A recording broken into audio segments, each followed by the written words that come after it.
Bonsoir mesdames et messieurs, j'espère que vous allez bien où que vous soyez à travers les quatre coins du globe. La Russie de Vladimir Poutine a organisé un forum économique à Saint-Pétersbourg. Lors de ce forum, il faut dire qu'il y a des chefs d'État africains qui ont assisté à ce forum. Il y a aussi des ministres des Affaires étrangères, des ministres des Finances et de l'économie, des ministres de la sécurité, des ministres de l'industrie, de différents pays africains, mais aussi asiatiques et sud-américains ont assisté à ce forum. Et lors de ce forum, mesdames et messieurs, le président russe Vladimir Poutine, comme vous voyez sur l'image là, a profité de l'occasion de cracher une vérité crue aux Européens. Mesdames et messieurs, si les Européens sont endormis, je crois qu'ils doivent analyser très bien les propos de Vladimir Poutine et puis ils doivent se mettre debout au travail pour enfin avoir leur véritable indépendance, indépendamment des États-Unis d'Amérique. Oui, parce que Poutine dit des choses très essentielles, mesdames et messieurs. D'abord, avant de continuer le visionnage de cette émission, permettez-moi de vous dire de partager la vidéo dans tous les groupes possibles, de vous abonner sur cette page, d'activer la cloche de notification pour ne plus rater mes vidéos. Abonnez-vous sur ma chaîne YouTube qui est Kanté J Visionnaire, le vrai. Abonnez-vous aussi sur ma chaîne Info Monde, mesdames et messieurs. Vladimir Poutine dit ceci en quelque sorte, pour reprendre ses mots en quelque sorte. Il dit, parlant des armes nucléaires, il dit,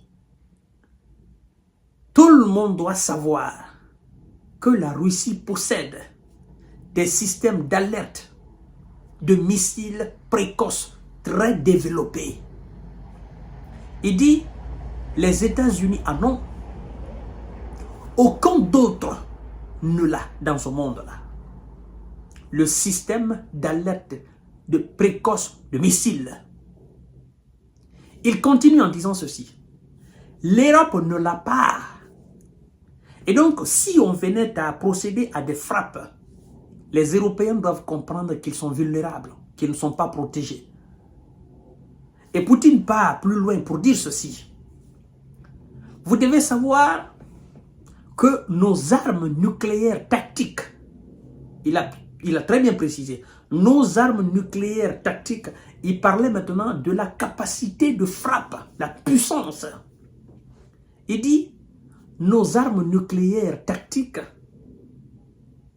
sont beaucoup plus puissantes 2 à 3 à 4 fois que la bombe H que les États-Unis ont larguée en Nagasaki et en Hiroshima. Ça, c'est arme nucléaire tactique. Si arme nucléaire tactique russe est plus puissante 3 à 4 fois que ce qui a été largué par les États-Unis en Nagasaki et en Hiroshima, que dit-on alors des armes nucléaires stratégiques russes? Parce que vous devez savoir, arme nucléaire stratégique, c'est c'est-à-dire c'est le grand frère de l'arme nucléaire tactique. Et ce qui est tactique est 3 ou 4 fois plus puissante que ce qui a été largué en Nagasaki et en Hiroshima. Mesdames et messieurs, Poutine parle de la vulnérabilité des Européens. Il leur regarde dans les yeux, il leur dit,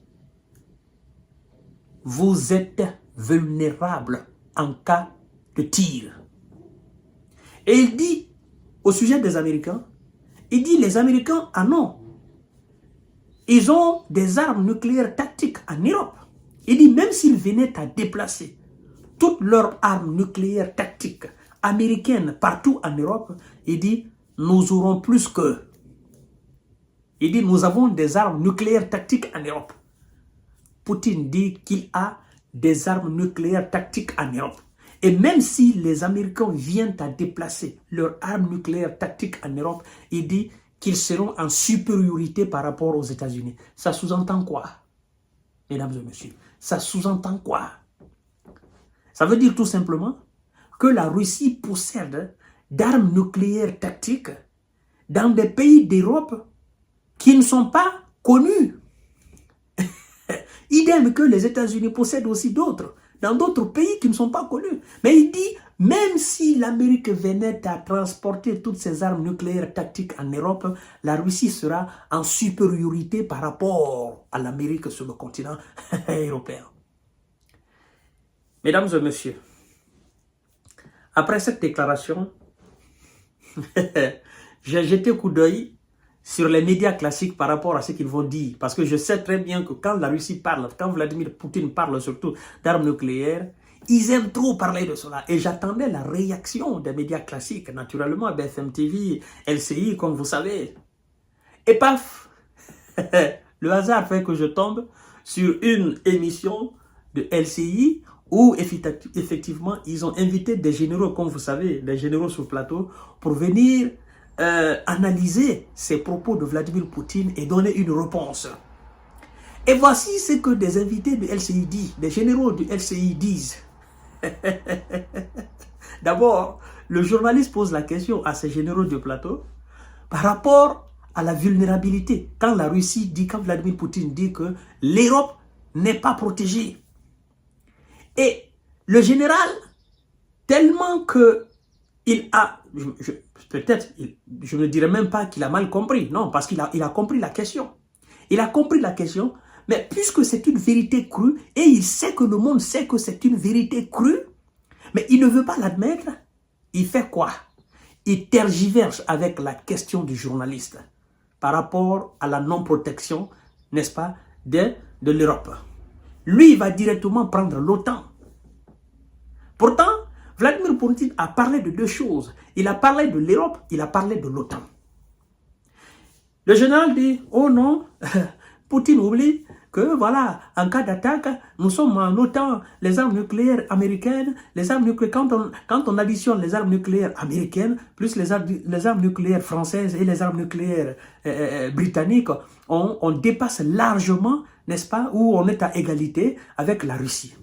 Mais, parlant de coalition justement, monsieur le général, puisque vous avez été perturbé par la déclaration de Vladimir Poutine et vous avez été perturbé par la déclaration du journaliste de LCI, parlant de coalition, lorsque vous parlez de coalition, mesdames et messieurs, vous voyez, les statistiques sont là. Le nombre d'armes nucléaires que la Russie possède, le nombre que les États-Unis possèdent, le nombre que la France possède, le nombre que la Grande-Bretagne possède, le nombre que la Chine possède, le nombre que la Corée du Nord possède.